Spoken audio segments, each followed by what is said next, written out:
মুসলমান ভাইরা, এমন একটা সময় আমার জিন্দেগিতে চলে আসবে, আজকে আমি মাইলের উপরে মাইল হেঁটে যাওয়ার মতো শক্তি রাখি, আজকে ঘন্টার পর ঘন্টা দাঁড়ায় রাখার মতো শক্তি রাখি। মুসলমান, যদি 5 ঘন্টা কথা বলার জন্য বলা হয়, বলার মতো শক্তি আছে, কিন্তু আমার জিন্দেগিতে এমন একটা সময় চলে আসবে, আমাকে জিজ্ঞাসা করবে, মাহমুদ ভাই আপনি কেমন আছেন? ওয়াজ শোনার মতো, নসিহত শোনার মতো এনার্জি আছে আপনাদের?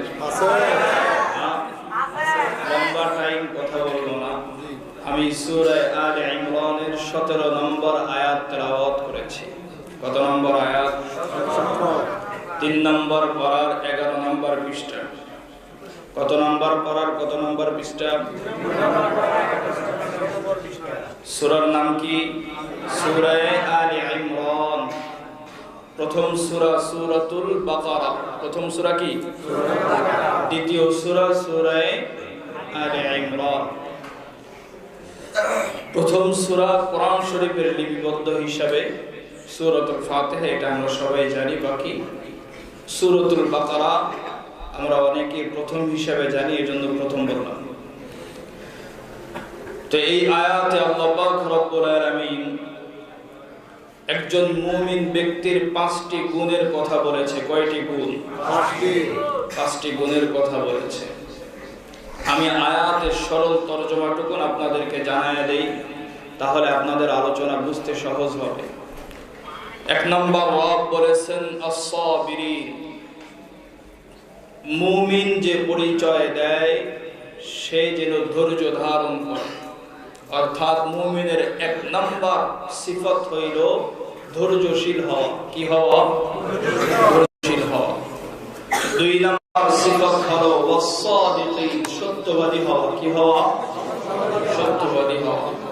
3 নম্বর সিফত হইল ওয়াল কানিতিন, রবের উপরে পরিপূর্ণ বিশ্বাস রেখে মৃত্যুর আগ পর্যন্ত রবের ইবাদত করা।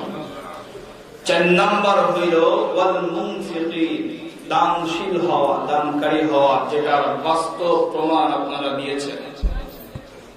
আলহামদুলিল্লাহ, আমি এসে শুনতেছিলাম আপনারা যে পরিমাণ দান করেছেন। আমি দোয়া করি আল্লাহ আপনাদেরকে আরো সাদাকা করার তৌফিক দিক।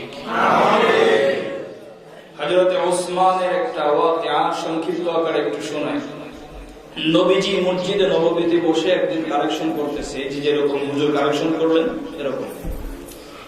তো নবীজি সাল্লাল্লাহু আলাইহি ওয়াসাল্লাম বললেন যে ডান দিক থেকে কে টাকা দিবা দাঁড়াও। হযরত ওসমান দাঁড়ায় গেছে। ফার্স্ট টাইম সবাই বলতেছে ইয়া রাসূলুল্লাহ আমি 100 দিরহাম দিব। উদাহরণস্বরূপ বুঝাইতেছি, মানে 100 দিরহাম বলে। আবার রাসূল বলছে বাম দিক থেকে কে আসে? হযরত ওসমান ঘুরে বাম দিকে চলে আসছে, এসে দাঁড়ায় গেছে। বলতেছে যে আল্লাহ রাসূল আমি আবার 100 দিরহাম দিব। রাসূল বলছে সামনের থেকে কে দিবে? হযরত ওসমান ঘুরে সামনে চলে আসছে। রাসূল যখন বলছে পিছন থেকে কে দিবা, হযরত ওসমান পিছনের দিকে চলে আসছে। তো চারদিকে চারবার ঘুরে উনি চারবার দানের ঘোষণা দেওয়ার পরে রসুলকে বলতেছে, ওগো আল্লাহর রাসূল, আমার দান এখনো শেষ হয় নাই, আমার মূল সাদাকার যে সম্পদ দেওয়ার কথা সেটা পথে আছে, আসতেছে। সুবহানাল্লাহ। বাড়িতেছে যে আমি যে সম্পদটা মূলত দান করব এটা এখনো পর্যন্ত আসে নাই, আসতেছে, পথে আসে, কিছুক্ষণের মধ্যে চলে আসবে। রাসূল আপনি অপেক্ষা করেন। এরকম দানশীল আমরা হতে পারি না? ইনশাআল্লাহ চেষ্টা করব তো ইনশাআল্লাহ। মুমিনের 4 নাম্বার গুণ হলো দানশীল হওয়া, যেটা বাস্তবতা পাওয়া গেছে আপনাদের ভিতরে। 5 নাম্বার গুণ হলো ওয়াল মুস্তাগফিরিনা বিল আসহার, যে নিজেকে মুমিন পরিচয় দেয় সে গভীর রজনীতে সেহরির সময় ঘুম থেকে উঠে রবের দরবারে চোখের পানি ছেড়ে কান্না করে। সুবহানাল্লাহ। এই 5টি গুণের উপরে যদি সম্ভব হয় আমি আলোচনা করার চেষ্টা করব ইনশাআল্লাহ। বাকি অনুরোধ করব আমলের নিয়তে মনোযোগ সহকারে সকলে শ্রবণ করবেন। প্রথম গুণের কথা বললাম সবর, ধৈর্যশীল হওয়া, ধৈর্য ধারণ করা। এই ধৈর্যের অভাব আজকে গোটা পৃথিবীর সমস্ত মানুষের ভিতরে। বলবেন হুজুর কেন? আমরা এতটাই ব্যস্ত, আমাদের শুধু এইটাই চিন্তা ভাবনা যে আমি কার আগে যাব। রোডের ভিতরে ড্রাইভার ড্রাইভিং করতেছে, সে চিন্তা করে সামনের গাড়িকে আমি কিভাবে ওভারটেক করব। কেউ যদি আমার উপরে উঠে যায়, আমি চিন্তা করি ও কেন আমার উপরে উঠে যায়। আমি এটা সহ্য করতে পারি না যে একজন ব্যক্তি সে আমার উপরে উঠে যাবে, এটা আমার সহ্য হয় না। কেউ যদি আমাকে একটা গালি দেয় আমি সহ্য করতে পারি না, আমি সাথে সাথে চেষ্টা করি তাকে আরেকটা দেওয়ার জন্য। যদি সম্ভব হয়, যদি আমার একটু পাওয়ার বেশি থাকে তাহলে দুইটা নেই। এই যে ধৈর্যের অভাব আজকাল সমাজের ভিতরে, স্বামী স্ত্রীর দ্বন্দ্ব, ভাই ভাইয়ের দ্বন্দ্ব, বন্ধু বন্ধের দ্বন্দ্ব, ভাই বোনের দ্বন্দ্ব, যত ধরনের ঝগড়া বিবাদ, যত দ্বন্দ্ব আছে, সমস্ত দ্বন্দ্বের মূল হলো এই ধৈর্য। আমাকে কেউ যদি গালি দেয়, আমি যদি চিন্তা করি যে সে আমাকে গালি দিয়েছে, আমি আল্লাহর কাছে তার জন্য দোয়া করলাম, রব আপনি তাকে হেদায়েত দেন। আমি ধৈর্য ধারণ করলাম, আমি সবর করলাম, আমি কিচ্ছু বললাম না, তাহলে সে পাল্টা আমাকেও কিছু বলবে। একটা গালি দিয়েছে, কিন্তু তার যখন বুঝে আসবে রব যখন তাকে হেদায়েত দিবে, সে তওবা করবে কিনা? বলেন করবে কিনা? কিন্তু সে গালি দেওয়ার কারণে যদি আমি আরেকটা দেই, সে আমাকে 2টা দিবে, আমি তাকে আবার 3টা দিব, সে 4টা দিবে, আবার তার পাশে আরেকজন তার আত্মীয় ভাই আছে, সে আবার আসবে, আমিও আমার একজন নিয়ে যাব। এভাবে দেখা যাবে এক এলাকা আরেক এলাকার সাথে দ্বন্দ্ব লেগে গেছে। কিন্তু যদি ধৈর্য ধারণ করা হয় তাহলে দ্বন্দ্ব লাগার কোন সম্ভাবনা আছে? ঘরের ভিতরে অনেক সময় স্বামীদের উপরে স্ত্রীরা পাওয়ার দেখায়, অনেক কথা বলে, যেটা কিয়ামতের আলামত, এটা কখনোই উচিত না। যদি আমাদের মা বোনরা পাশে থাকে, কখনোই স্বামীর উপরে উচ্চ গলায় কথা বলবেন না। এখন কথা হইল, মেয়েদের একটা স্বভাব আল্লাহ তাদের কিভাবে সৃষ্টি করেছে যে তারা একটু তেরামি করবে। এখন আমি যদি চিন্তা করি যে ও তেরামি করতেছে, ওরা তো সোজা করা দরকার, আমি আপনাদের কাছে জানাতে চাই, একটা বাঁকা জিনিস যদি কেউ একটা সোজা করতে চায়, সম্ভব? বলেন, ভেঙে যাবে। যদি সোজা করতে হয়, অনেক হিকমত অবলম্বন করে সোজা করা লাগবে। বাকি সেই হিকমতকে অবলম্বন করার জন্য ধৈর্য ধরার প্রয়োজন আছে না? পৃথিবীর সর্বক্ষেত্রে ধৈর্যের প্রয়োজন। একজন মানুষ অথবা যে কোনো প্রাণী হোক, যে কোনো মাখলুক হোক, যদি সে ধৈর্য হারা হয়ে যায়, তার জীবনের সাফল্যে সে পৌঁছাইতে পারবে না। কেউ যদি চেষ্টা করে আমি লাভ দিয়ে তাল গাছে উঠবো আর টাইম কেটে ফেলায় দেবো, সম্ভব? তাল গাছে ওঠার জন্য সময়ের দরকার আছে না নাই? আগে বসতে হবে ভালো করে। আমি আগে পজিশন মতো বসি, এরপরে আমি কান কাটবো। আমি উঠেই কান কেটে ফেলাবো, এটা সম্ভব? এই বসার জন্য আর ওঠার জন্য যে সময় দরকার, এই সময়টুকু ধৈর্য ধরতে হবে আমাকে। প্রিয় ভাইরা, এই ধৈর্যের সিফাত সমস্ত নবীদের ভিতরে ছিল এবং এই ধৈর্যের পরীক্ষাই সমস্ত নবীদের থেকে নেওয়া হয়েছে। আদম পয়গম্বর থেকে নিয়ে আখিরি জামানার পয়গম্বর নবী মুহাম্মদুর রাসূল সাল্লাল্লাহু আলাইহি ওয়াসাল্লাম পর্যন্ত এই ধৈর্যের পরীক্ষা নেওয়া হয়েছে। সমস্ত নবীরা ধৈর্যের পরীক্ষা দিয়েছে। আদম পয়গম্বরকে যখন জান্নাত থেকে বের করে দেওয়া হয়, লম্বা টাইম পর্যন্ত আল্লাহর কাছে চোখের পানি ছেড়ে ছেড়ে তিনি কাঁদছেন। লম্বা টাইম পর্যন্ত বর্ণনায় পাওয়া যায় তিনি লাস্ট 40 বছর পর্যন্ত, কত বছর? 40 বছর এক টানা তিনি মাথা নিচের দিক দিয়া উপরের দিকে উঠান নাই, মাথা নিচের দিকে দিচ্ছেন। এই অবস্থায় তিনি কান্না করেছেন।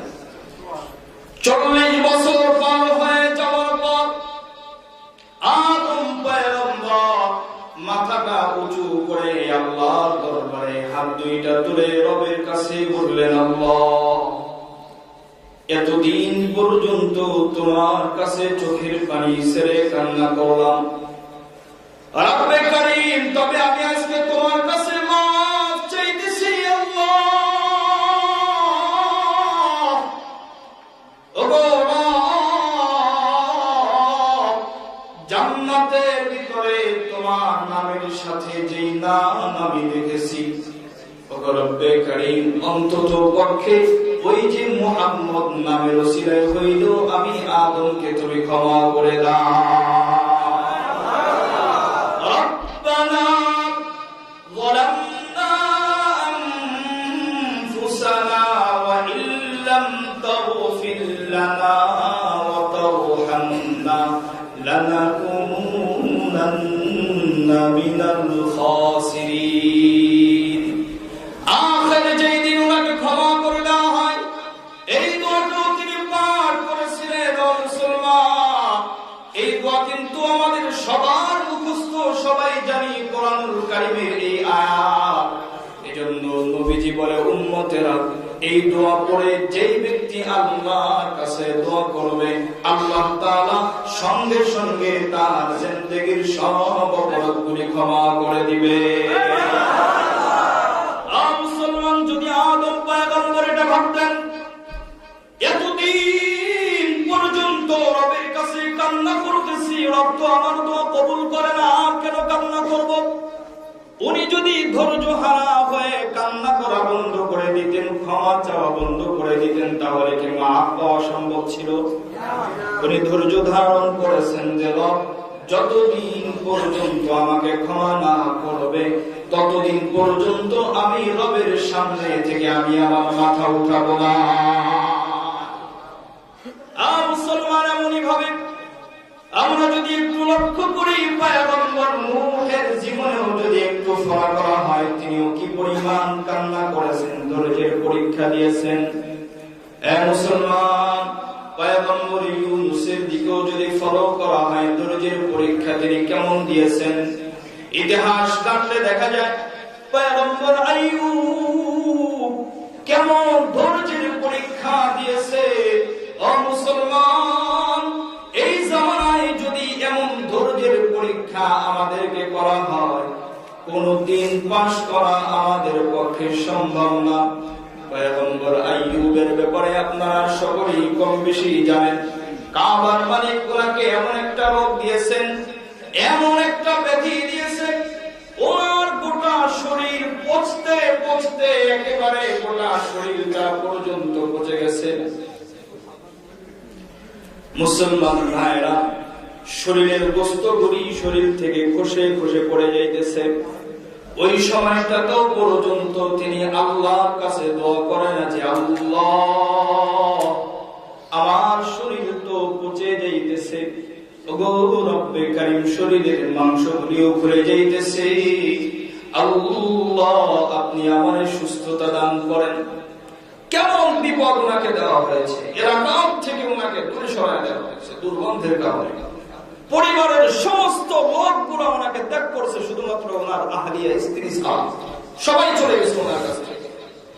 মুসলমান, এরপরেও তিনি একটা বার আল্লাহর কাছে কথা বলেন নাই যে, আল্লাহ আপনি আমারে মাফ করে দেন, আল্লাহ এই রোগ থেকে আপনি আমার মুক্তি দেন, বলেন নাই তিনি। মুসলমান ভাইরা, উনার অবস্থা এমন পরিস্থিতিতে চলে গিয়েছে, শরীরের বস্তুগুলি খসে পড়ে পড়ে শরীরের হাড়গুলি বের হয়ে গিয়েছে। পয়গম্বর আইয়ুব তখন আল্লাহর কাছে দোয়া করে না। এক পর্যায়ে এমন পরিস্থিতিতে চলে গেছে, পয়গম্বর আইয়ুব যখন দেখতেছে জিহ্বার ভিতরে পোকা ধরে গেছে, গোটা শরীরের সব বস্তুগুলি খাওয়া শেষ, শুধু হাড়গুলো বাকি আছে। জিহ্বাটা অক্ষত ছিল, সেটার ভিতরেও পোকা ধরেছে, পচন ধরে গেছে। ওই সময় উনি আর সহ্য করতে না পেরে আল্লাহর কাছে বলছেন, আল্লাহ, আমার গোটা শরীর পোকায় খেয়ে ফেলছে, আমার কোনো অবজেকশন নাই। ওগো রব্বে কারীম, এতদিন পর্যন্ত আমি আপনার কাছে দোয়া করি নাই আল্লাহ, তবে এখন আমি দোয়া করতে বাধ্য হইতেছি, কারণ এই জিহ্বা দিয়া আমি আপনার জিকির করতেছিলাম।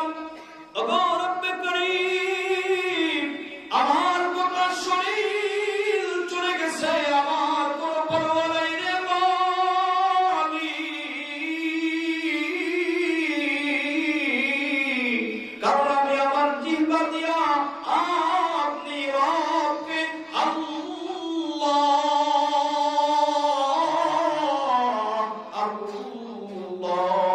বলে ডাকতে পারতেছি। এতদিন হয়ে গেছে আপনার কাছে বলি নাই, তবে এই মুহূর্তে আপনার কাছে বলতেছি, আল্লাহ, আপনি আমার শরীরের হাড়গুলিও খাওয়ায় ফেলেন। আপনার সব মাখলুকগুলি আমার শরীরের সব হাড়গুলিও খায় ফেলুক, তাও কোনো অবজেকশন নাই। তবে কাবার মালিক, অন্তত পক্ষে আমার জিহ্বাটাকে আপনি অক্ষত রাখেন, যাতে করে আপনি রবের জিকির আমি করতে পারি, আপনি রবকে আল্লাহ বলে ডাকতে পারি। মুসলমান ধৈর্যের পরিচয় কেমন ভাবে দিয়েছেন, এজন্যই রব এতই সন্তুষ্ট হয়েছে। ওই দোয়া করার পরে আল্লাহ পাক রব্বুল আলামিন পয়গম্বর আইয়ুবকে সুস্থতার নিয়ামত দিয়েছে। মুসলমান সবচাইতে মহব্বতের সন্তান ছোট্ট ইউসুফকে অল্প বয়সে ওনার কাছ থেকে দূরে সরিয়ে দেওয়া হয়েছে। মুসলমান ভাইয়েরা, লম্বা ঘটনা আমি সংক্ষিপ্ত করে শুধুমাত্র বুঝাবার জন্য আপনাদেরকে বলি। পয়গম্বর ইয়াকুব সন্তানকে হারাইয়া চোখের পানি ছেড়ে কান্না করতে করতে ওনার চোখ দুইটা পর্যন্ত অন্ধ হয়ে গেছে। মুসলমান দীর্ঘ লম্বা টাইম পার হয়ে যাওয়ার পরে, ধৈর্য ধারণ করার পরে, হঠাৎ করে একদিন পয়গম্বর ইয়াকুব তার পাশে যে লোকগুলি বসে আছে তাদেরকে বলতেছে, ও উম্মতেরা, আমি আমার সেই হারানো ছোট্ট ইউসুফের গ্রাম পাইতেছি। কবি সুন্দর করে বলেছেন, একে পুরুষি দাজাগম কর দফরজন্দ কে আয়ে রওশন গহর পীরে খিরদমন্দ ज़े मिस्रशबू ये पीरा हाशुनीदी चेरा दर जाहे के नानश नदीदी बगुफ अहवा लिमा बरक़े जहानस्त दमे पैदा वदे गर्दन निहानस्त गहे वक़्ता रेमे आला नशीनम गाहे बर पुश्ते पाए खुद नबीनम अगर दरविश बड़ा हारे बमंदे सरे दस अज दुआलम बर फशंदे। পয়গম্বর ইয়াকুব বলতেছে, ও উম্মতরা শুনে নাও, আমি সেই ছোট্টবেলায় যেই ইউসুফকে হারাইছি, আমি এই মুহূর্তে আমার সন্তান ইউসুফের গায়ের ঘ্রাণ পাইতেছি। কিছুক্ষণ পরেই পয়গম্বর ইউসুফের ভাইরা এসে বলতেছে, ইয়া আবানা, ও আমাদের আব্বা জান, সুসংবাদ দাও, ওই যে বহু বছর পূর্বে যে ইউসুফকে হারাইছি বছর পরে সেই ইউসুফকে আমরা খুঁজে পেয়েছি। শুধু যে খুঁজে পেয়েছি তা না, আমাদের কাছে মনে হয় গোটা জগতের ভিতরে ইউসুফের মতো ভালো মানুষ বুঝি আর একজন পাওয়া যাবে না। তবে বাবা, আপনার জন্য আরো সুসংবাদ হলো, আপনার সন্তান ইউসুফ এমন একটি জামা আপনার জন্য পাঠাইছেন, ওই জামাটা যদি আপনার চোখে লাগায় দেওয়া হয়, সঙ্গে সঙ্গে আপনার চোখের পাওয়ার রব ফিরায় দিবে। ইউসুফ পয়গম্বরের সেই গায়ের জামাটা পয়গম্বর ইয়াকুবের চোখের ভিতরে লাগায় দেওয়ার সঙ্গে সঙ্গে রব্বে কারীম চোখ আগের চাইতে আরো দ্বিগুণ পাওয়ারফুল করে দিয়েছে। মুসলমান, এই যে পয়গম্বর ইয়াকুব ধৈর্য ধারণ করেছে, আল্লাহর উপরে তাওয়াক্কুল করেছে, সূরা ইউসুফের ভিতরে আছে পয়গম্বর ইউসুফের ভাইরা পয়গম্বর ইউসুফকে কূপের ভিতরে ফেরানোর পরে বাবার কাছে এসে বলছে, বাবা, ইউসুফকে তো বাঘে খেয়ে ফেলছে। রক্ত মাখা জামা দেখাইতেছে। দেখানোর পরে বাবা বলতেছে যে এ কেমন শিক্ষিত বাঘ, যে বাঘ ইউসুফকে খেয়ে ফেলছে, অথচ ইউসুফের গায়ের জামা এখনো পর্যন্ত পরিপূর্ণ অক্ষত আছে। বুঝতে পারছেন আমার কথা? ইয়াকুব পয়গম্বর বলতেছে বাঘ কেমন শিক্ষিত বাঘ যে ইউসুফকে খেয়ে ফেললো আর ইউসুফের গায়ের জামা কিছুই হইল না। তার মানে ইয়াকুব পয়গম্বর তো বুঝছে যে আমার সন্তানকে বাঘে খায়নি, আমার সন্তানকে এরাই কোথাও লুকায় রাখছে বা কিছু একটা করছে। কারণ আল্লাহ তাআলা ইয়াকুব পয়গম্বরকে জানাইয়া দিয়েছে, বড় লম্বা তাফসীর সূরা ইউসুফের ভিতরে অন্য সময় বলে শোনাবে ইনশাআল্লাহ। শুধু যতটুকু বুঝাইতে চাই, মুসলমান, উনি বুঝেছেন যে আমার সন্তানকে এরা কিছু না কিছু করছে, তারপরেও তিনি কি করছেন? রবের উপরে তাওয়াক্কুল করেছেন যে আল্লাহ একজন আছে, আল্লাহ তাআলা এই সবকিছুর উত্তম ফয়সালা করবেন। মুসলমান ভাইরা, পয়গম্বর ইব্রাহিমের ধৈর্যের পরীক্ষা নেওয়া হয়েছে, অগ্নিকুণ্ডের ভিতরে নিক্ষেপ করা হয়েছে, ফেরেশতারা চলে আসছেন সাগরে, পয়গম্বর একটা বার আমাদেরকে বলেন আমরা আগুনটাকে পানি বানায় দেই। পয়গম্বর ইব্রাহিম জবাব দিছে, ও ফেরেশতা, যেই রবে আগুন বানাইছে, যেই রব আমি ইব্রাহিমকে বানাইছে, ওই রব কি আমাকে দেখতেছে না? বলে হ্যাঁ দেখতেছে। যদি আমার রব আমাকে দেখে আর আমি ইব্রাহিম পুড়ে গেলেই যদি আমার রব খুশি হয়, আমার কোনো অবজেকশন নাই, আমাকে পুড়ে যেতে দাও। মুসলমান, উনি যদি চাইতেন উনি পারতেন কিনা যে হ্যাঁ ঠিক আছে তোমরা আগুনকে পানি বানিয়ে দাও। উনি ধৈর্য ধারণ করেছে। এই যে কুরবানির প্রসিদ্ধ ঘটনা, পয়গম্বর ইব্রাহিম নিজের সন্তানকে জবাই করেছে, এখানেও আল্লাহ ধৈর্যের পরীক্ষা নিয়েছে। এরকম ধারাবাহিকতায় আমার আপনার পয়গম্বর নবী মুহাম্মদুর রাসূল সাল্লাল্লাহু আলাইহি ওয়াসাল্লামকে পর্যন্ত ধৈর্যের পরীক্ষা নেওয়া হয়েছে। আর মুসলমান, বলতে গেলে সবচাইতে বেশি ধৈর্যের পরীক্ষা নেওয়া হয়েছে আমাদের নবী। কারণ ধাপে ধাপে ধাপে ধাপে পয়গম্বরের উপরে নির্যাতন করা হয়েছে। পয়গম্বর সিজদায় গেছে, শরীরের উপরে উটের ভুঁড়ি চাপায়া দিচ্ছে। পয়গম্বর ইবাদত করতেছে, গলার ভিতরে গামছা লাগায় হেঁচড়ায় হেঁচড়ায় টানছে। এর নবীর উম্মতের দল পয়গম্বরের জিন্দেগিতে এমন সময় গেছে, একদিন না, 2 দিন না, 3 দিন না, 1 সপ্তাহ পর্যন্ত না খেয়ে দিন কাটাইছে। এরপরও এমন কোন ইতিহাস পাওয়া যায় না যে পয়গম্বর আল্লাহর কাছে বলছে, আল্লাহ আমার এই অভাব আপনি দূর করে দেন, ও রব্বে কারীম আমার পরিবারের ভিতরে রিজিকের ফয়সালা আপনি করে দেন। আল্লাহ আজকে 7 দিন হয়ে গেছে না খেয়ে আছি, ক্ষুধার যন্ত্রণার পেটের ভিতরে পাথর পর্যন্ত বেঁধেছে। এরপরও একটা বারের জন্য তিনি রবের কাছে বলেন না, আল্লাহ আজকে 7 দিন পর্যন্ত না খেয়ে আছি, রব্বে কারীম আপনি রিজিকের ব্যবস্থা করেন।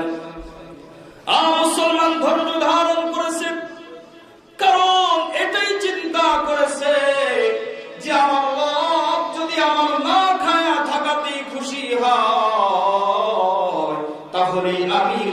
উম্মত খুশি। আজকে আমাদের ধৈর্যের অবস্থা কেমন? একবেলা না খায়া থাকা সম্ভব? যদি জিজ্ঞাসা করি রোজা কেন থাকেন না, হুজুর কষ্ট হয়ে যায়। হায় হায় হায়, আজকের সমাজের যুবকরা রক্ত গরমের কারণে দ্বন্দ্বের ভিতরে লিপ্ত হয়ে যাবে। আমি তোমাদেরকে বলি যে নবীদের এই ইতিহাস করে একটু জানো। তোমাদের কাছে এগুলো জানানোর মতো টাইম নেই। তোমাদের কাছে টাইম আছে ফেসবুক, ইউটিউব এগুলো চালানোর মতো, মোবাইল চালানোর মতো সময় তোমাদের কাছে আছে, কিন্তু ইসলামকে নিয়ে গবেষণা করার মতো সময় তোমাদের কাছে নাই। এই মোবাইলের ভিতরে ফেসবুক তুমি চালাইতেছো কেন? মোবাইলে কোরআন পড়া যায় না? যায় না? যায় কিনা বলো? মোবাইলের ভিতরে কি ওয়াজ শোনা যায় না? যায়, পাওয়া যায়, সব পাওয়া যাইতেছে। তাহলে তুমি ফেসবুকে সময় দেওয়ার মতো সময় তোমার আছে, ইউটিউবে সময় দেওয়ার মতো সময় তোমার আছে। ও যুবক, আমি তোমার কাছে জানতে চাই, কেন রব্বে কারিমের দিন শিখার মতো সময় তোমার হয় না? কথা বলো, কি জবাব দিবা? আজকে দিন না শিখে দিনের পথে যে চলতেছ না, আল্লাহর কাছে কি বলবো? কি জবাব তুমি দিবা বলো? মুসলমান ভাইরা, রব জানায় দিয়েছেন, ইয়া আইয়ুহাল্লাযীনা আমানুস্তাঈনু বিস-সাবরি ওয়াস-সালাহ ইন্নাল্লাহা মা'আস-সাবিরিন।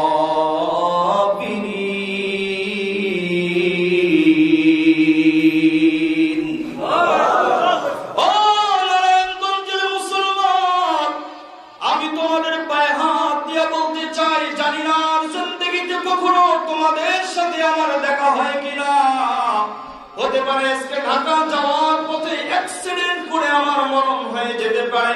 এই মাহফিল অতিক্রম করতে পারবো কিনা তাও জানি না। হতে পারে কথা বলতে বলতে আমার মরণ হয়ে যেতে পারে।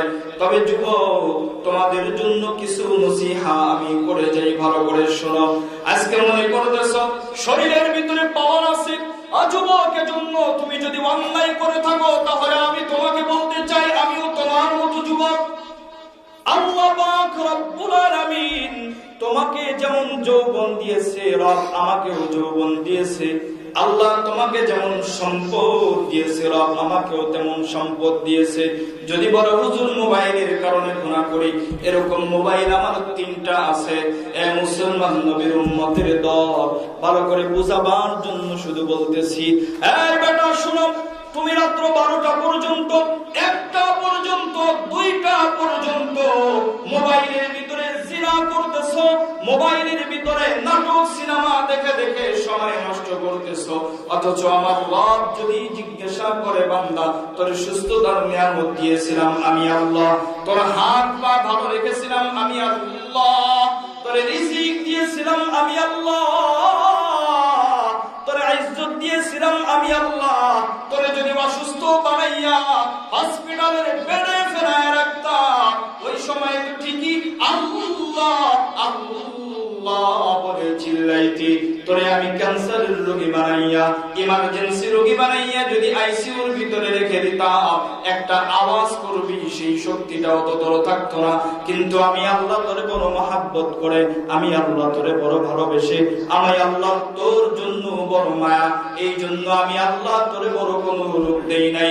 আমি আল্লাহ তোরে সুস্থ রাখলাম, আমি আল্লাহ সব তোরে দিলাম, যা চাইছো তাও আমি আল্লাহ দিলাম, যা চাও নাই তাও আমি আল্লাহ দিলাম। ও যুবকের বড় কেন একটা বার আমি আল্লাহরে রাখতে পারলাম না? মুয়াজ্জিন নামাজের সময় আযান দিয়ে দিয়া আমি আল্লাহর পথে আসার জন্য ডাকলো, 20টা মিনিট সময় আমি আল্লাহকে দেওয়ার জন্য সময় হইল না। এটা নবীর উম্মতের দল। ওই কিয়ামতের ময়দানে এই প্রশ্ন যদি আমারে আপনারে করা হয়, আপনারা কি জবাব দিবেন? কোন জবাব আছে? এক কথা বলেন, কোন জবাব আছে? বলতে পারো হুজুর দুনিয়া তো করার দরকার আছে, খাহেশাতের কারণে গুনাহ করি। যুবক তাহলে শুনো, তোমার খাহেশাতের কারণে যদি তুমি গুনাহ করো, তোমার মতো কপাল পোড়া বেওকুফ আর কেউ নাই। এই বেটা আমাকে একটু বোঝাও, পৃথিবীর জমিন থেকে এমন একজন লোক তুমি আমারে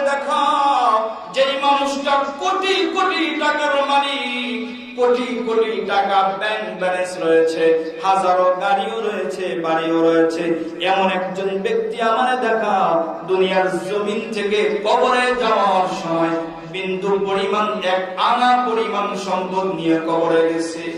আসেনি এমন কেউ? তাহলে তুমি কোন দুনিয়ার মায়ায় পড়ে আজকে অপরাধের সাগরে হাবুডুবু খাও? কোন দুনিয়ার মহাব্বতে পড়ে আজকে অপরাধের সাগরে হাবুডুবু খাও?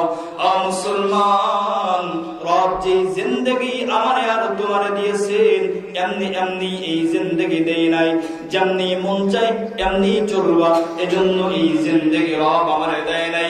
আল্লাহ তাআলা জানায়া দিবেন, আফা হাসিবতুম আন্নামা খলাকনাকুম আবাসান ওয়া আন্নাকুম ইলাইনা লা তুরজাউন। রব বলতেছে, বান্দা এমনি তোমারে সৃষ্টি করি নাই রে মুমিন, যা মন চাই তাই করবা, এজন্য আমি আল্লাহ দুনিয়ার জমিনে তোমারে পাঠাই নাই। মুসলমান নবীর উম্মতের দল, রব বলতেছে, বান্দা আমি আল্লাহ পাঠাইছি, মা খালাকাতুল জিন্না ওয়াল ইনসা ইল্লা লিয়াবুদুন। আমি আল্লাহর ইবাদত করার জন্য পাঠাইছি। কিন্তু মুসলমান কপাল পোড়া, এমন হতভাগা আমরা হয়ে গেছি, আজকে যতদিন যায় আমরা রবের ইবাদত থেকে দূরে সরে যাই। যতদিন যায় রবের ইবাদত থেকে দূরে সরে যাই। আর এই দুনিয়ার জন্য যারা পাগল, এই চিন্তা করো যে গাড়ি একটা আছে আরেকটা কেমনে হবে, বাড়ি একটা আছে আরেকটা কেমনে হবে। আমি তোমাদেরকে বলি, আমাকে একটু বুঝাও। যদি আজকে আমাকে বুঝাইতে পারো, আমি আমার পাগড়ি খুলে ফেলবো। যদি আজকে আমাকে বুঝাইতে পারো, আমি আমার জুব্বা খুলে ফেলবো। আমি তোমার মতো প্যান্ট পরবো, তোমার মতো শার্ট পরবো, তোমার মতো হ্যান্ডসাম হওয়ার জন্য দাড়ি কামায় আমিও রাস্তায় ঘুরবো। তবে আমাকে একটু বুঝাও যে এই পৃথিবীর সব কিছু তুমি পেয়েছো, রব সব তোমাকে দিয়েছে, এতটুকু আমাকে বুঝাও যে দুনিয়া থেকে তুমি যাওয়ার সময় এখান থেকে একটা পয়সা পরিমাণ সম্পদ নিয়ে যেতে পারবা? তাহলে এই দুনিয়া যখন মৃত্যুর সময় আসবে, তোমাকে লাথি মেরে বলবে, বেটা যা, তোর সময় শেষ, তোর সময় শেষ, তুই চলে যাও। একটা সেকেন্ড সময় তোমাকে দিবে না। আজকে এই পৃথিবীর জন্য, এই স্বার্থপর দুনিয়ার জন্য আজকে এই তুচ্ছ দুনিয়া কামাই করতে যে রবকে ভুলে গেছি, এই তুচ্ছ দুনিয়ার গাড়ি করতে যে রব থেকে দূরে সরেছি, বাড়ি করতে যে রবকে পিছনে ফেলে আমি শুধু জাহান্নামের দিকে অগ্রসর হচ্ছি। মুসলমান, আমি সতর্ক করে যাই, যদি এভাবেই চলতে থাকে তাহলে দুনিয়ার জমিন থেকে ঈমান নিয়ে কবরে যাওয়ার কোনো সুযোগ নাই। ঈমান নিয়ে কবরে যাওয়ার কোনো সুযোগ নাই। এজন্য পায়ে হাত দিয়ে বলতে চাই, জিন্দেগি এমন বানাও যেভাবে বানাইলে দুনিয়া থেকে জান্নাতি হয়ে কবরে যেতে পারো। যেমন জিন্দেগি বানিয়েছেন সাহাবায়ে কেরাম, দুনিয়ার জমিন থেকে জান্নাতের সার্টিফিকেট নিয়ে তারপরে কবরে গেছে। এরকম জিন্দেগি বানানো যাবে না? যাবে কিনা বলেন? ইতনা মাসুর হো জায়েগা তু, ইতনা মজবুর हो जाएगा तू, ये जो मखमल का चोला है मेरा, ये जो मखमल का चोला है तेरा, ये कफन में बदलना पड़ेगा। जिंदगी एक किराए का घर है, एक न एक दिन बदलना पड़ेगा। बाप बेटिया भाई भतीजे मेरे साथ है जीते जी के, अपने आंगन से उठना पड़ेगा, अपने आंगन से उठना पड़ेगा, अपने चौखट से टलना पड़ेगा। जिंदगी एक किराए का घर है, एक न एक दिन बदलना पड़ेगा। मुसलमान भाइरा, এমন একটা সময় আমার জিন্দেগিতে চলে আসবে মাইলের উপরে মাইল হেঁটে যাওয়ার মতো শক্তি রাখি, আজকে ঘন্টার পর ঘন্টা দাঁড়ায় রাখার মতো শক্তি রাখি। মুসলমান, যদি 5 ঘন্টা কথা বলার জন্য বলা হয়, বলার মতো শক্তি আছে।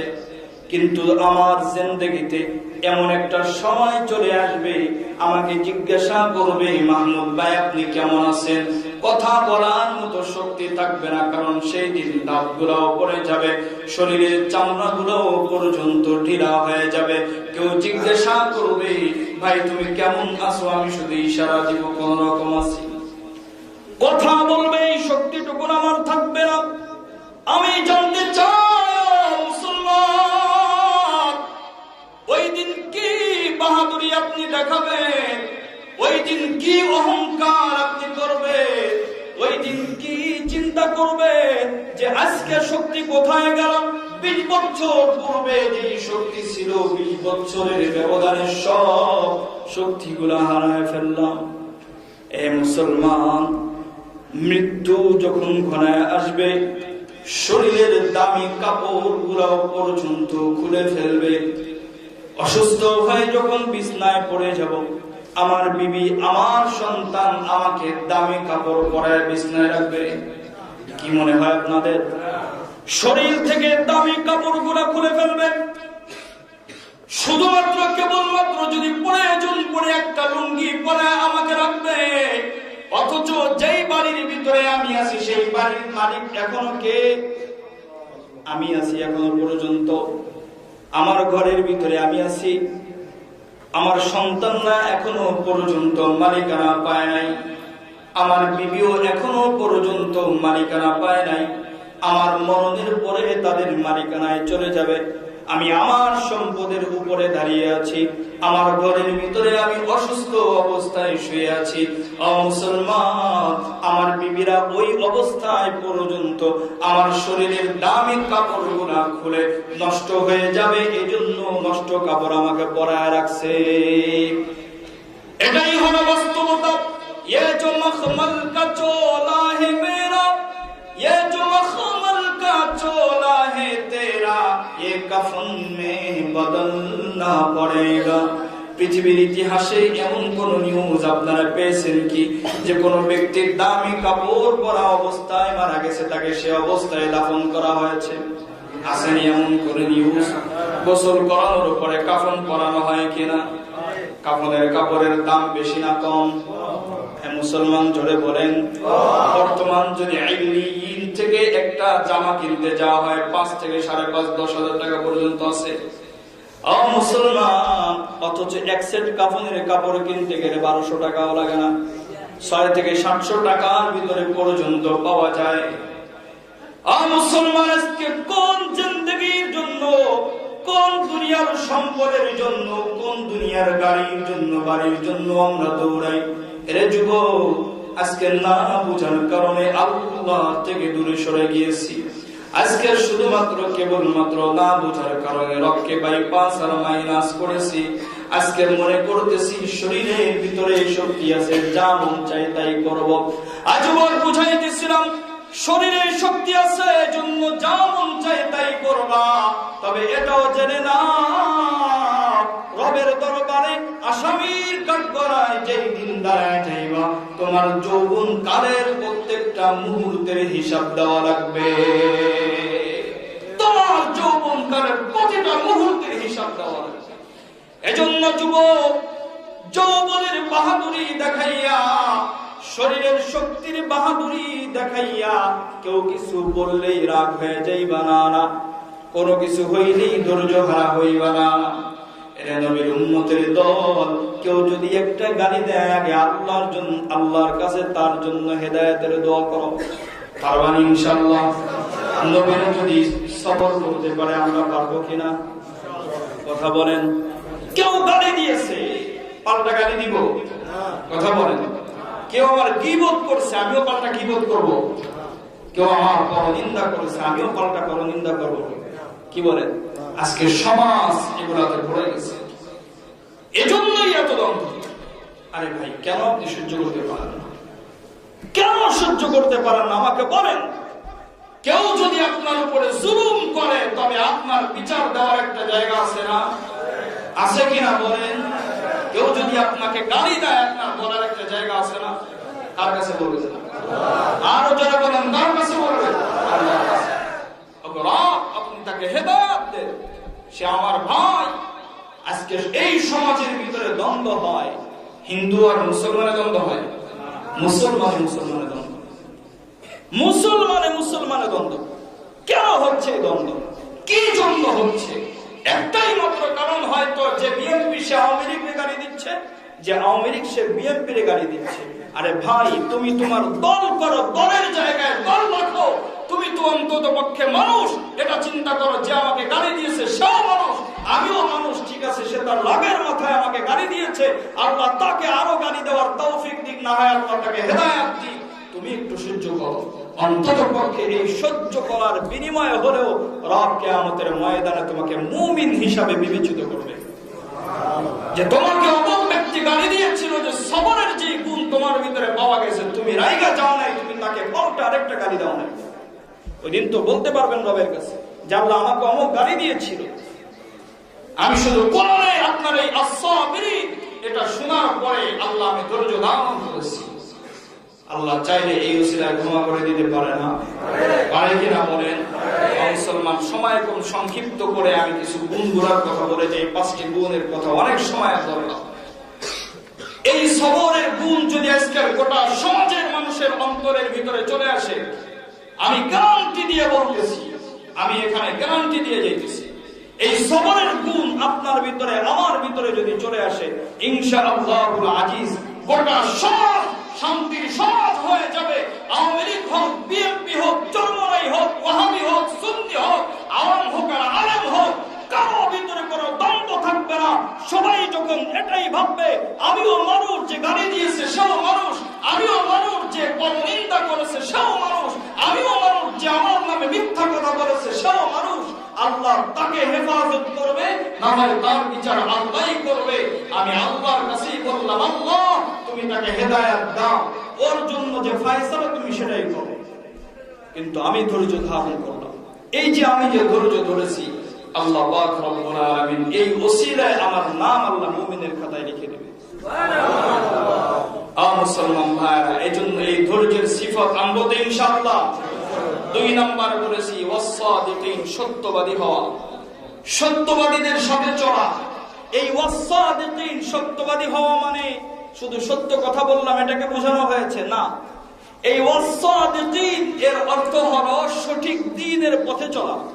সঠিক দ্বীনের পথে চলা মানে বুঝতেছেন যে নামাজ, ফজরের নামাজ পড়তে মন চাইলো পড়লাম, যোহরেরটা মন চাইলো না পড়লাম না, আসরের নামাজ পড়তে মন চাইলো পড়লাম, মাগরিবেরটা মন চাইলো না পড়লাম না। এটার নাম ওয়াস-সাদিকিন না। ওয়াস-সাদিকিন হলো যে আমি ফজরও পড়ব, যোহরও পড়ব, আসরও পড়ব, মাগরিবও পড়ব, এশাও পড়ব, আল্লাহর যত ইবাদত আছে সমস্ত ইবাদতগুলি করব, এবং যেটা সত্য সেটা বলবো, যেটা মিথ্যা সেটাও বলবো। মিথ্যা যেটা আছে সেটা বলবে এটা মিথ্যা, হক যেটা আছে সেটা বলবে এটা হক, যেটা না হক সেটা বলবে এটা না হক। পারবো তো ইনশাআল্লাহ? পারবো তো ইনশাআল্লাহ? এই সাদিকিনের গুণ আনবে। মুসলমান ভাইরা, 3 নাম্বার হলো ওয়াল-কারিতি। এইটার বড় অভাব আজকের সমাজের মুসলমানদের ভিতরে। সময় নাই, টাইম নাই আল্লাহকে ডাকার মতো, এত টাইম আমাদের অভাব পড়ে গেছে। মুসলমান ভাইরা, আমার বড় আফসোস লাগে, আমি কেমনে তোমাদেরকে বুঝাবো, আমি নিজেকেই মাঝে মাঝে বুঝাইতে পারি না যে এই মুসলমানের সন্তানগুলি কিভাবে আল্লাহ পাক রব্বুল আলামিনকে ইবাদত করে, তাদের যেই দিকে মন চায় তারা সেদিকেই যায়।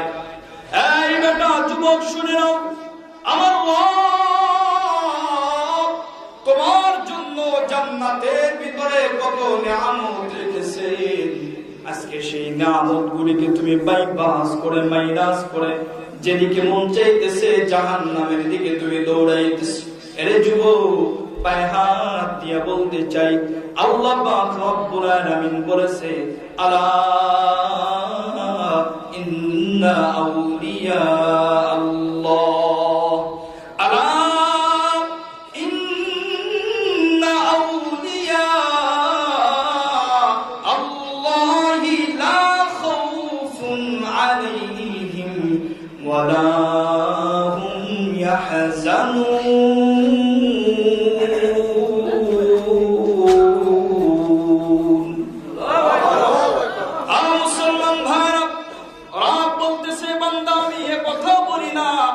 তোমার জিন্দেগীর সব সময়গুলি তুমি আমি আল্লাহর জন্য ব্যয় করো। আমি এই কথা বলি না, তোমার হায়াতের সব সময়গুলি আমি আল্লাহর জন্য দিয়ে দাও। বান্দা তুমি চাকরি করবা, তুমি ব্যবসা করবা, দুনিয়ার জমিনে যত কাজ আছে তুমি করবা, সব কাজ করার জন্য অনুমতি আমি আল্লাহ তোমারে দিলাম।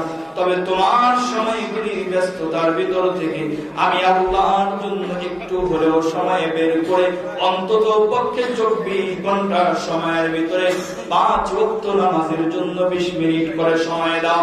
প্রতি ওয়াক্ত নামাজের জন্য, ফজরের জন্য 20 মিনিট দাও, জোহরের জন্য 20 মিনিট সময় দাও, আসরের জন্য 20 মিনিট সময় দাও, মাগরিবের জন্য 20 মিনিট সময় দাও, এশার নামাজের জন্য 20 মিনিট সময় দাও। 5 ওয়াক্ত নামাজের জন্য 1 ঘন্টা 40 মিনিট সময়, সকালবেলা কোরআন তেলাওয়াতের জন্য 10 মিনিট সময় দাও, সন্ধ্যাবেলা কোরআন তেলাওয়াতের জন্য 10 মিনিট সময় দাও। এর নবীর উম্মতের দল 2 ঘন্টা 10 মিনিট হলো। এ বান্দারে, হাঁটতে চলতে উঠতে বসতে সর্ব অবস্থায় জিকির করো। কারণ তুমি হাঁটতেছো, তোমার পা কাজ করতেছে। দুনিয়ার জমিনে তুমি চাকরিতে গেছো, তোমার হাত কাজ করতেছে, জবান ফ্রি আছে, জবান দিয়ে তুমি আল্লাহর পবিত্রতা বর্ণনা করো। সুবহানাল্লাহ, সুবহানাল্লাহ, আস্তাগফিরুল্লাহ, আস্তাগফিরুল্লাহ। এর নবীর উম্মতের দল, তোমার জিন্দেগীর অধিকাংশ সময়গুলোই আল্লাহর ইবাদতের ভিতরে কাটানো হয়ে যাবে। আর যদি জিন্দেগীর অধিকাংশ সময়গুলো আল্লাহকে ডাকার পিছনেই যায়, হাঁটতে চলতে উঠতে বসতে যেই কাজ করো না কেন তুমি রবকে ডাকো, মুখ দিয়ে আল্লাহ জিকির করো। মা বোন যারা আছেন আপনাদেরকে বলি, রান্না করতেছেন, জবান তো ফ্রি আছে, জবানের কোনো কাজ নেই, আপনি জবান দিয়ে আল্লাহ জিকির করতে থাকেন। খাবারের ভিতরে স্বাদ বাড়ায় দিবে কে? আর জোরে বলেন আল্লাহ। জিকির করতে করতে যেই কাজ করা হয় ওই কাজের ভিতরে বরকত বাড়ায় দেয় কে? আল্লাহ তো দেখতেছে যে বান্দা আমার জিকির করে। ও ভাইরা, দুনিয়ার কাউকে ডাকলে সাড়া দেয় কি না দেয় আমি জানি না, তবে আমার রবকে আপনি যখন যেখানে যে অবস্থায় ডাকবেন, আমার রব তখন সেখানে সে অবস্থায় সাড়া দিবে। আপনি নামাজে বলবেন আলহামদুলিল্লাহি রাব্বিল আলামিন, সঙ্গে সঙ্গে আমার রব জবাব দেয় হামিদানি আবদি। এই বান্দা, তুমি তো রবের প্রশংসা করলা নামাজের ভিতরে একা একা, আর আমার রব বলে বান্দা আমি তোমার প্রশংসা করলাম সমস্ত ফেরেশতাদেরকে সামনে নিয়ে। তাহলে রবের প্রশংসা করতে সমস্যা আছে? বলেন। জিকির করতে সমস্যা আছে? 24 ঘন্টা সময়ের ভিতর থেকে অন্তত পক্ষে 4টা ঘন্টা সময় কি আল্লাহকে দেওয়া যায় না? যায়। 5 ওয়াক্ত নামাজের জন্য 1 ঘন্টা 40 মিনিট সময়, সকালে 10 মিনিট, বিকালে 10 মিনিট কোরআন তেলাওয়াতের জন্য। আফজালুল যিকরি তিলাওয়াতুল কোরআন। জিকিরের ভিতরে সবচেয়ে উত্তম জিকির হলো কোরআনুল কারীমের তেলাওয়াত। নবী সাল্লাল্লাহু আলাইহি ওয়াসাল্লাম হাদিসের ভিতরে জানায় দিলেন, ও মুসলমানেরা, তোমরা যদি তোমাদের ঘরের ভিতরে প্রতিদিন ফজরের নামাজের পরে সূরা ইয়াসিন তেলাওয়াত করো, ফজর থেকে নিয়ে পরের দিন ফজর পর্যন্ত তোমাদের ঘরের উপর থেকে সব মুসিবতগুলি দূর করে দিবে কে? আল্লাহ। মুসলমান ভাইরা, শুধু যে ঘরের মুসিবতগুলি দূর করবে তা না, আল্লাহ পাক রব্বুল আলামিন আপনাকে আপনার ব্যক্তিগত যত মুসিবত আছে আল্লাহ ফজর থেকে নিয়ে পরের দিন ফজর পর্যন্ত এই সূরা ইয়াসিনের বরকতে সব বিপদ থেকে হেফাজত করবে।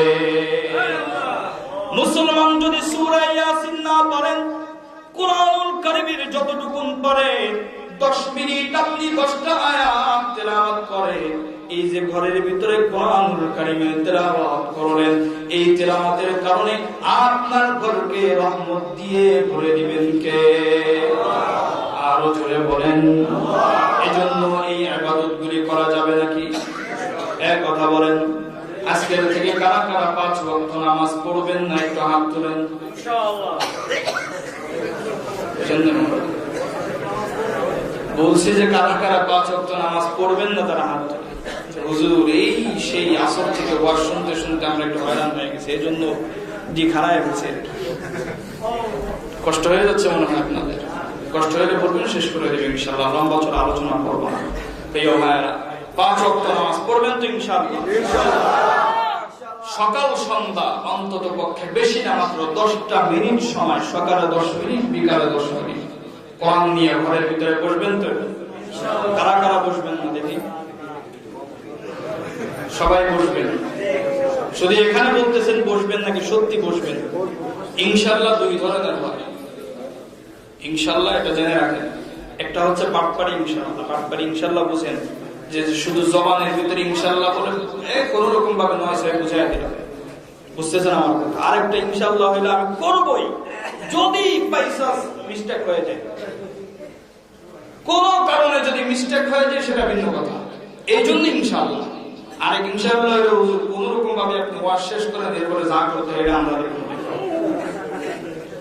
আমাদের অবস্থা এমন হয়ে গেছে যে হুজুর আপনার ওয়াজ আপনি করেন, কি করতে হয় না করতে হয় এগুলো আমরা দেখি না।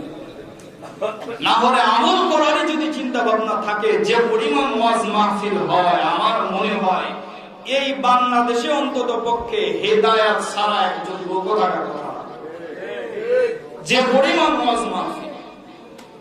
কিন্তু কি লাভ হচ্ছে বলেন? ওয়াজের জায়গায় ওয়াজ চলছে, বয়ানের জায়গায় বয়ান হচ্ছে, সব ঠিকঠাক আছে, কিন্তু উম্মতের হেদায়েত নেই। ওই যে হুজুর আপনি ওয়াজ করতেছেন করেন, এরপরে যা মন চায় আমরা করে নিব একটা কিছু। কোন এক সালে সংক্ষিপ্ত করে একটু বোঝানোর জন্য, যখন বাংলাদেশ স্বাধীন হয়েছে, আমাদের উস্তাদরা বলতেন যে তখন মুক্তিযুদ্ধ যারা আছে, তো ওখানে তো যে সবাই মুসলমান মারা গেছে এমন তো না, অন্য অন্য ধর্মের লোকেরাও তো মারা গিয়েছিল, গেছে না? তো তখন সবাইকে একটা শহীদ ফতোয়া দেওয়া দরকার। এখন শহীদ ফতোয়া হিন্দুদেরকে কেমনে দিবে? যারা বেধর্মী তাদেরকে তো শহীদ বলা যাবে না, শহীদ বলা যাবে। এখন ওলামায়ে কেরামদেরকে ডাকছে, হুজুর একজনকে যে হুজুর আমাদের এই যে লোকগুলো মারা গেছে এদেরকে আমরা দাফন করে ফেলছি, বাকি এখন এদের নামের আগে শহীদ লাগানো যাবে কিনা? তো হুজুর বলছে যে একটা পন্থা আছে, শহীদের লাশ কবরের ভিতরে কখনোই পচে না। আল্লাহ কোরআনে বলছে, ওয়ালা নাবলুওয়ান্নাকুম বিশাইইন মিনাল খাউফি ওয়াল জু'i ওয়ালা তাকুলু লিমান ইউকতালু ফি সাবিলিল্লাহি আমওয়াত বাল আহইয়াউম ওয়ালাকিন লা তাশউরুন। শহীদের লাশ কবরের ভিতরে কি হয় না? পচে না, যেভাবে আছে সেভাবেই থাকে, এবং কিয়ামতের ময়দানে যেভাবে আছে ওইভাবেই তাদেরকে তোলা হবে। তো হুজুর বলছে যে এক কাজ করেন, কবরগুলো খুঁজেন, খুঁজে যদি দেখেন লাশ পচে গেছে, যেটা পচে গেছে ওটাকে শহীদ বলার দরকার নাই, যেটা পচে নেই ওটাকে শহীদ বলতে পারেন। এখন এরা চিন্তা করতেছে যদি লাশ পচে যায় তাহলে তো আমরা তাকে শহীদ বলতে পারবো না, বুঝতেছেন আমার কথা? লাশ যদি পচে যায় কবর খুঁজে দেখি তাহলে তো তাকে শহীদ বলা যাবে না। এই জন্য বলতেছে হুজুর আপনি যান, যেটা বলতে হয় আমরা বলে নেব ইনশাআল্লাহ।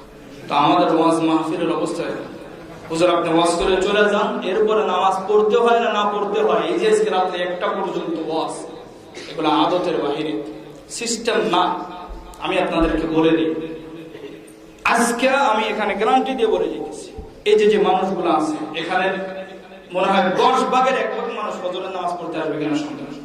10 ভাগের 1 ভাগ রাত্রে বয়ান শেষ করে, দোয়া শেষ করে, মুনাজাত শেষ করে, তাবারক খায় ঘুমাইতে 3টা। খুশি থাকবে না? খুশি থাকবে? বলেন তাহলে এই মাহফিল দিয়ে কি লাভ? আমাকে বোঝান যে হুজুর এই ফায়দা হয়েছে। আজকের উম্মতের ফায়দা না হওয়ার একটাই মাত্র কারণ, যে ওয়াজ করে তার ভিতরেও তাকওয়া নেই, যারা শ্রোতা ওদের ভিতরে তাকওয়া নেই। প্রচারিত ওয়াজ মাহফিল চলতেছে, বক্তার দরকার ওয়াজ করতেছে, শ্রোতার দরকার আসছে শুনতেছে। তবে আমি পায়ে হাত দিয়ে বলতে চাই, ও নারায়ণগঞ্জের মুসলমান, মৃত্যু যে কোনো সময় চলে আসতে পারে, যে কোনো সময়। আমি যুবক আছি এই জন্য আমার মৃত্যু আসবে না এমন নয়। আমি এখনো আমার মরণ হয়ে যেতে পারে, আমি এখনই আমার কবর হয়ে যেতে পারে। আজকে ফজরের নামাজ পড়তে পারবো কিনা সেটাও জানি না, হয়তো এখন মারা গেলে আমার পরিবার আমাকে এখনই দাফন করে দিবে। আল্লাহ যদি আমাকে জিজ্ঞাসা করে, সেটা তুমি এশার নামাজ যে পরশ নাই, এ ব্যাপারে আল্লাহর কাছে কি বলবি? যুবক তুমি অজুহাত দেখাইলা আমাকে, হুজুর আমার ব্যাংকে প্রবলেম ছিল, হুজুর ওয়াজ মাহফিল নিয়ে ব্যস্ত হয়ে গিয়েছিলাম, খুব বেশি বিজি হুজুর, এই জন্য এশার নামাজ পড়তে পারি নাই, 1টার বেশি বেজে গেছে, এশার নামাজের ওয়াক্ত শেষ। এই মুহূর্তে যদি তোমার মরণ হয় হয়, যুবক আমাকেই জবাবটা তুমি দিয়ে যাও, রবের কাছে কি বলবে, কি জবাব তুমি আমাকে দিবে বলো? কোন জবাব আছে? এজন্য আমি পায়ে হাত দিয়ে বলতে চাই, ও মুসলিম যুবকেরা, এই গুণে গুণান্বিত হও, রবের উপরে পরিপূর্ণ বিশ্বাস স্থাপন করে একেবারে পরিপূর্ণ ভাবে ইবাদত করো, যেভাবে ইবাদত করবে রব খুশি হয়। পারবেন তো ইনশাআল্লাহ?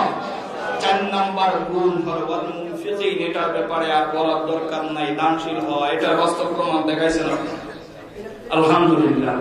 তবে আমি অনুরোধ করে যাই, হযরত উসমানের মতো, হযরত সিদ্দিক আকবরের মতো দানশীল কারা কারা হতে চান একটু হাত তোলেন। কারা কারা হতে চান হাত তোলেন? সবাই হতে চান? তাহলে আমি একটু সিদ্দিক আকবরের দানের কথা বলবো। বলবে পারবেন? নবীজি সাল্লাল্লাহু আলাইহি ওয়াসাল্লাম একবার অর্থ উত্তোলন করতেছেন, দান সাদাকা কালেকশন করতেছেন।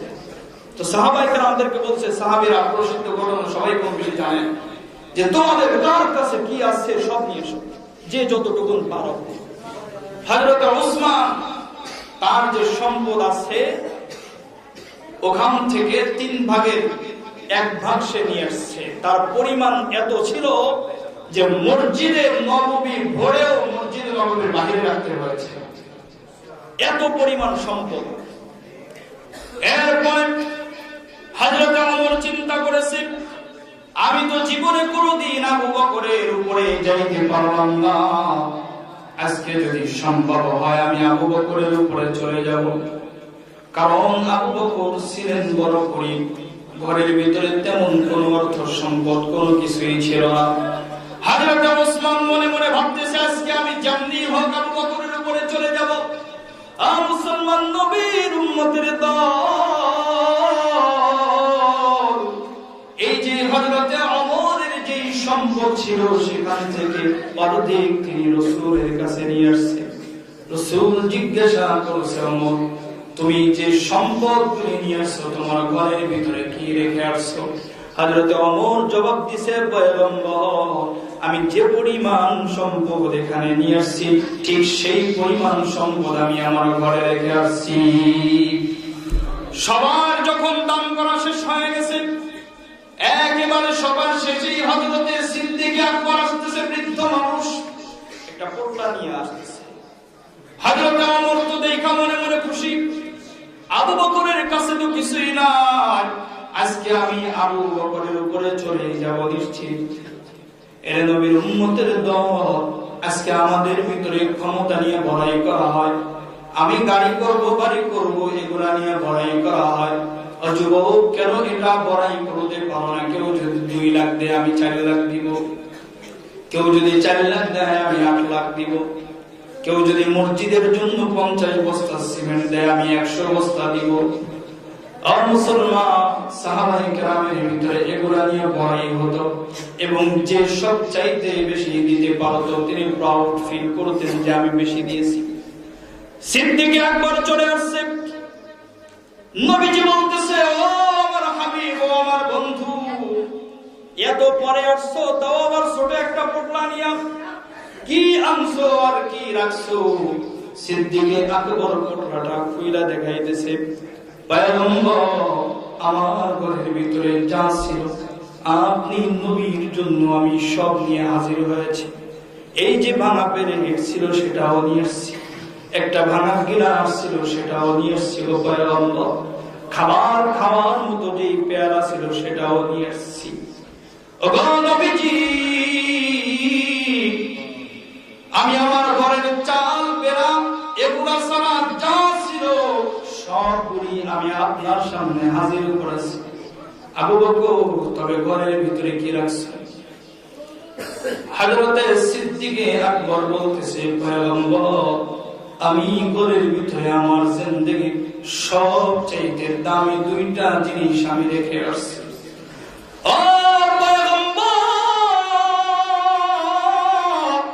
আমার রব যদি আমার সামনে গোটা পৃথিবী নয়, রবের সব সৃষ্টিও যদি এনে দেয়, আর যদি সবগুলাকে এক পাল্লায় রাখা হয়, ও পয়গম্বর সমপরিমাণ হবে না। নবীজি বলতেছে সবাই সবার দামি জিনিসগুলো হাজির করলো, তুমি কেন তোমার দামি জিনিস ঘরে রেখে আসলে? কি এমন দামি জিনিস?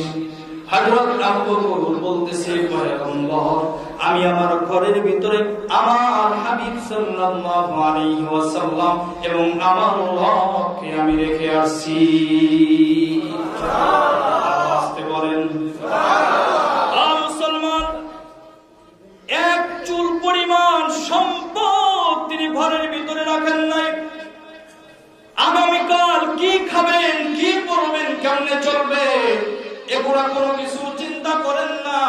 কারণ তার চিন্তা হলো আমার রব আমাকে দেওয়ার জন্য আছে, আমার হাবিব আমার জন্য আছে, আমার পয়গম্বর যেহেতু আমার জন্য আছে, আমার রব যেহেতু আমার জন্য আছে, আমার সব আল্লাহর রাস্তায় দিয়ে দিতেও কোনো প্রবলেম নাই। আবু বকরের মতো দামশীল হওয়া যাবে তো? মুসলমান, যদি 10 লাখ থাকে 2 লাখ রাখেন নিজের কাছে, 8 লাখ আল্লাহর ঘরের জন্য দিবেন। কারা কারা?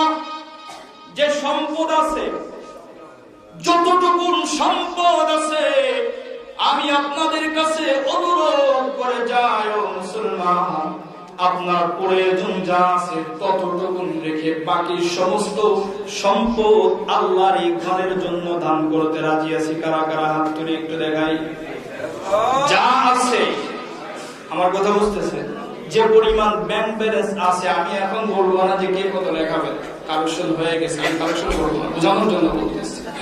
যদি এটা করতে পারে তবে কি ফায়দা হবে? যদি এই কাজ করতে পারে যে আপনার যা আছে প্রয়োজন যতটুকুন ততটুকুন রেখে আপনি বাকি সব আল্লাহর ঘর তৈরির জন্য আপনি নিয়ে আসছেন, তাহলে কিয়ামতের ময়দানে সিদ্দিক আকবরের সাথে হযরত ওমর, হযরত উসমানের কাতারে আপনাকে দাঁড় করায় দেওয়া হবে। রাজি আছেন তো দাঁড়াইতে? রাজি আছেন তো দাঁড়াইতে ইনশাআল্লাহ? এজন্য এই মসজিদ যতদিন পর্যন্ত পরিপূর্ণ না হয়, কতদিন লাগবে পরিপূর্ণ হতে? কতদিন লাগবে বলেন? আপনারা কতদিনের ভিতরে এই মসজিদের টোটাল কাজ কমপ্লিট করবেন? এখানে এমন ব্যক্তি আছেন, আমার যতটুকু জানা, যদি চান আপনি একাই এগুলো করে দিতে পারেন। এ পরিমাণ অর্থ আল্লাহ আপনাকে দিয়েছে। হযরত উসমান একটা সাদাকার কারণে যদি গোটা মদিনা দুর্ভিক্ষ দূর হয়ে যায়, ও আমার ভাই, আমি আপনাকে বলতে চাই, আপনার একটা সাদাকার কারণে, আপনার একটা দানের কারণে এই মসজিদ কমপ্লিট হয়ে যাবে ইনশাআল্লাহ। পারবেন না এমন দান করতে? পারবেন তো ইনশাআল্লাহ? করবেন তো? আগামী বছর যেন যাইতে না হয়, অন্তত পক্ষে 2 থেকে 3 মাসের ভিতরে যেন এই মসজিদের সম্পূর্ণ কাজ কমপ্লিট হয়ে যায়। চেষ্টা করবেন তো ইনশাআল্লাহ? চেষ্টা করবেন তো ইনশাআল্লাহ? যদি জান দিতে হয় জান দিবেন, যদি মাল দিতে হয় মাল দিবেন, যদি সময় দিতে হয় সময় দিবেন, যদি শ্রম দিতে হয় শ্রম দিবেন। আল্লাহর ঘর তৈরি করার জন্য যা কিছু প্রয়োজন আছে সমস্ত কিছু দিয়া সাহায্য করতে রাজি আছেন তো? আল্লাহ আমাদের সবাইকে তৌফিক দান করুন। মুমিনের 5 নাম্বার গুণ হলো ওয়াল মুস্তাগফিরিনা বিল আসহাব। মুসলমান যে নিজেকে মুমিন পরিচয় দেয়, সে রাতে 2টা 3টার সময়, সাহরির সময়, তাহাজ্জুদের সময় সে ঘুমায় থাকে না, সে ঘুম থেকে উঠে যায়। কারণ সে এটা বুঝাইতে চায় যে আমার দিনের সমস্ত সময় দুনিয়ার জন্য হতে পারে, তবে রাত্র 2টা অথবা 3টা যখন বেজে যায়, তাহাজ্জুদের সময় যখন হয়ে যায়, ওই সময় আমার রবের জন্য লক্ষ্য করা, অন্তত তাকে সবাই ঘুমিয়ে থাকলেও ওই সময় আমার শরীর বিছানার সাথে থাকতে পারে না। শরীর কি বিছানার সাথে রাখবেন না উঠাবেন? আল্লাহ বলছেন যে তাহাজ্জুদের সময় তাহাজ্জুদ পড়ে যারা দোয়া করে, আল্লাহ তাদের দোয়াকে কবুল করে নেয়। এজন্য এই গুণে গুণান্বিত হবেন ইনশাআল্লাহ। কারা কারা তাহাজ্জুদ করবেন নিয়মিত হাত তুলে করবেন ইনশাআল্লাহ? আল্লাহ সবাইকে তৌফিক দান করুন। মুসলমান ভাইরা